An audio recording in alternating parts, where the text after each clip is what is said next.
ಹಾಗಾಗಿ 12 ರಾಶಿಗಳಲ್ಲಿ ನಾವು ಇವತ್ತು ಗುರುವಿಗೆ ಬಂದಂತಹ ಸಂದರ್ಭದಲ್ಲಿ ಮೊದಲಿಗೆ ನಾವು ನೋಡುವಂಥದ್ದು ಟಾಪ್ ರಾಶಿಗಳು ಅಂತ ಹೇಳ್ತೀವಿ. ಈ 12 ರಾಶಿಯಲ್ಲಿ ಸಂಚಾರ ಮಾಡುವಂತಹ ಸಂದರ್ಭದಲ್ಲಿ ಫಲಗಳು ವಿಭಿನ್ನವಾಗಿರುತ್ತೆ. ಇಂತಹ ಫಲ ವಿಭಿನ್ನವಾದಂತಹ ಸಂದರ್ಭದಲ್ಲಿ ನಾವು ಪ್ರತಿ ಬಾರಿಯೂ 6 ರಾಶಿಯವರಿಗೆ ಅಥವಾ ಇನ್ನೂ 6 ರಾಶಿಯವರಿಗೆ ನಾವು ನೋಡಬೇಕಾಗುತ್ತೆ. ಈ ಸತಿ ಮುಖ್ಯವಾಗಿ ಟಾಪ್ ರಾಶಿಗಳಲ್ಲಿ ಅಂತ ಹೇಳಿದಂತಹ ಸಂದರ್ಭದಲ್ಲಿ ನಾವು ಕನ್ಯಾ ರಾಶಿಯನ್ನು ಮೊದಲ ಬಾರಿಗೆ ನೋಡ್ತಾ ಹೋಗೋಣ. ಸೊ ಇಂತಹ ಸಂದರ್ಭದಲ್ಲಿ ಯಾರಾದರೂ ನನ್ನ ಚಾನಲ್ನ ಮೊದಲನೇ ಬಾರಿಗೆ ನೋಡ್ತಿದ್ರೆ ದಯವಿಟ್ಟು ಚಾನಲ್ನ ಸಬ್ಸ್ಕ್ರೈಬ್ ಮಾಡಿ, ಹಾಗೆ ಲೈಕ್ ಮಾಡಿ, ಜೊತೆಗೆ ಶೇರ್ ಮಾಡಿ ಅಂತ ನೋಡಿ.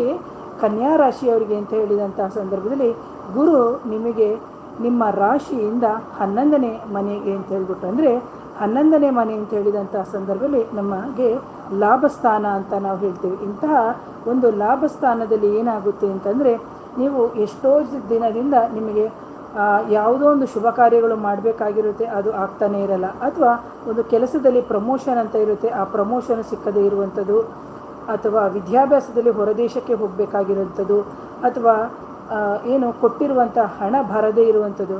ಓವರಲ್ ಆಗಿ 11ನೇ ಮನೆ ಅಂತ ಹೇಳಿದಂಥ ಸಂದರ್ಭದಲ್ಲಿ ನಮಗೆ ಗೈನಿಂಗ್ ಅಂತ ಹೇಳ್ತೀವಿ, ಅಂದರೆ ಲಾಭಸ್ಥಾನ ಅಂತ ಹೇಳ್ತೀವಿ. ನಿಮಗೆ ಯಾವುದೋ ಒಂದು ಸಣ್ಣ ಹುದ್ದೆಯಲ್ಲಿ ಇರ್ತೀರಿ, ಅತ್ಯಂತ ವಿಶೇಷವಾಗಿ ನೀವು ಒಂದು ದೊಡ್ಡ ಹುದ್ದೆಯನ್ನು ಸ್ವೀಕರಿಸಿರುವಂಥದ್ದು, ಅಥವಾ ನೀವು ಯಾವುದೋ ಒಂದು ಕಾಂಟ್ರಾಕ್ಟ್ ಕೆಲಸದಲ್ಲಿ ಇರ್ತೀರಿ, ಅಥವಾ ನಿಮಗೆ ಒಳ್ಳೆ ಪ್ರಮೋಷನ್ಸ್ ಸಿಗುವಂಥದ್ದು, ಅಥವಾ ಇವಾಗ ತಾನೇ ನೀವು ಯಾವುದೋ ಒಂದು ಇಂಜಿನಿಯರಿಂಗೋ ಅಥವಾ ಯಾವುದೋ ಒಂದು ಕೋರ್ಸ್ ಮುಗಿಸಿರ್ತೀರಿ, ನೀವು ಅಂದ್ಕೊಂಡೇ ಇರಲ್ಲ ಆ ಸ್ಯಾಲ್ರಿಗಿಂತ ಒಳ್ಳೆ ಸ್ಯಾಲ್ರಿಗೆ ನೀವು ಜಂಪ್ ಆಗ್ತೀರಿ. ಓವರಲ್ ಆಗಿ ನಿಮಗೇನಾಗುತ್ತೆ ಅಂದರೆ ಲಾಭ ಹೆಚ್ಚಾಗಿರುತ್ತೆ, ನಿಮಗೆ ಸುಖವೇ ಜಾಸ್ತಿ ಆಗುತ್ತೆ. ಹಾಗೆ ಇಲ್ಲಿ ಏನಾಗುತ್ತೆ ಅಂದರೆ, ನೀವು ಸಣ್ಣದಾಗಿ ಒಂದು ಪ್ರಯತ್ನ ಮಾಡೋಕ್ಕೆ ಹೋದ್ರೂ ನಿಮಗೆ ದೊಡ್ಡದಾಗಿ ನಿಮ್ಮ ಕಾರ್ಯಗಳು ಆಗುತ್ತೆ. ಹಾಗಾಗಿ ಟಾಪ್ 1 ರಾಶಿ ಅಂತ ಹೇಳಿದಂಥ ಸಂದರ್ಭದಲ್ಲಿ ಕನ್ಯಾ ರಾಶಿಯವರಿಗೆ ಹೆಚ್ಚಿನ ಗುರುಬಲ ಉಂಟಾಗುತ್ತೆ. ಯಾಕಂದರೆ ಇದು 11ನೇ ಮನೆ ಅಂತ ಹೇಳ್ಬಿಟ್ಟು, ಹಾಗಂತ ಹೇಳ್ಬಿಟ್ಟು ಯಾವುದೇ ರೀತಿಯ ಕೆಲಸ ಕಾರ್ಯಗಳನ್ನು ಮಾಡದೆ ಸುಮ್ಮನೆ ಸೋಮಾರಿಗಳಾಗಿ ಕೂತ್ಕೋಬೇಡಿ ಕನ್ಯಾ ರಾಶಿಯವರು. ಹಾಗಾಗಿ ಇದರ ಬಗ್ಗೆ ಹೆಚ್ಚಿನ ಒತ್ತನ್ನು ಕೊಡಿ ಕೆಲಸದಲ್ಲಿರೋ. ಹಾಗೆ ವಿದ್ಯಾಭ್ಯಾಸ ಅಂತ ಹೇಳಿದಂಥ ಸಂದರ್ಭದಲ್ಲಿ ನೀವು ಎಷ್ಟೋ ಜನ ಕಾಂಪಿಟೇಟಿವ್ ಎಕ್ಸಾಮ್ ತೊಗೊಂಡಿರ್ತೀರಿ, IAS, KAS ಅಥವಾ ನೀಟು ಅಥವಾ CET, ಈ ಥರ ಯಾರು ಎಕ್ಸಾಮ್ ತೊಗೊಂಡಿರ್ತೀರಿ ಅವರಿಗೆ ಸಮೇತ ನೀವು ಅಂದ್ಕೊಂಡಿರೋಕ್ಕಿಂತ ಹೆಚ್ಚಿನ ರೀತಿಯಲ್ಲಿ ಲಾಭ ಉಂಟಾಗುತ್ತೆ. ಹಾಗೆಯೇ ಇದು ಮೂಲ ಜಾತಕವನ್ನು ಸಮೇತ ನಾವು ಪರಿಶೋಧನೆ ಮಾಡಬೇಕಾಗುತ್ತೆ. ಏನು ಮೇಡಮ್ ಅಂತ ಕೇಳಬೇಡಿ, ಯಾಕಂದರೆ ಇದು ಜನರಲ್ ಆಗಿ ಪ್ರಿಡಿಕ್ಷನ್ ಕೊಡುವಂಥದ್ದು ಅಂತೇಳಿ.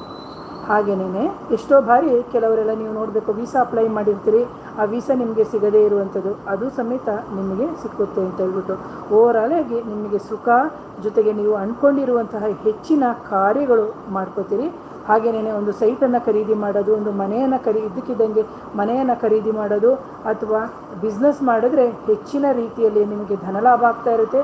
ಆ ಧನಲಾಭದಿಂದ ನೀವು ಎಷ್ಟೋ ಸಮಯಗಳಿಂದ ಕಾಣದೇ ಇರುವಂತಹ ಲಾಭವನ್ನು ಕಂಡು ನೀವು ಅಂದ್ಕೊಂಡೇ ಇರಲ್ಲ, ಯಥೇಚ್ಛವಾಗಿ ಸಾಲವನ್ನು ಸಮೇತ ನೀವು ತೀರಿಸ್ತೀರಿ.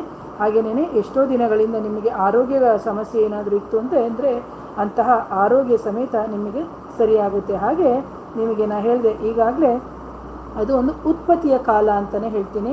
ಸೊ ಹಾಗಾಗಿ ನಿಮಗೆ ಉತ್ಪತ್ತಿಯನ್ನು ಕೊಡುತ್ತೆ, ಹಣದ ಸಂಪಾದನೆ ಆಗುತ್ತೆ, ಜೊತೆಗೆ ಭಾಗ್ಯ ಅಂತಲೂ ಹೇಳ್ಬೋದು. 11ನೇ ಮನೆ ಅಂತ ಹೇಳಿದಂಥ ಸಂದರ್ಭದಲ್ಲಿ ನಾವು ನಮಗೆ 10ನೇ ಮನೆಗೆ ನಮಗೆ 2ನೇ ಮನೆ ಆಗುತ್ತೆ. ಸೊ ಇದು ಬಂದು ವೃತ್ತಿಯಲ್ಲಿ ನಿಮಗೆ ವಿಶೇಷವಾದಂಥ ಒಂದು ಫಲ ಸಿಗುತ್ತೆ. ಹಾಗಾಗಿ ಕನ್ಯಾ ರಾಶಿಯವರಿಗೆ ಸೂಪರ್ ಡೂಪರ್ ಆಗಿರುತ್ತೆ ಅಂತ ಹೇಳ್ತೀನಿ.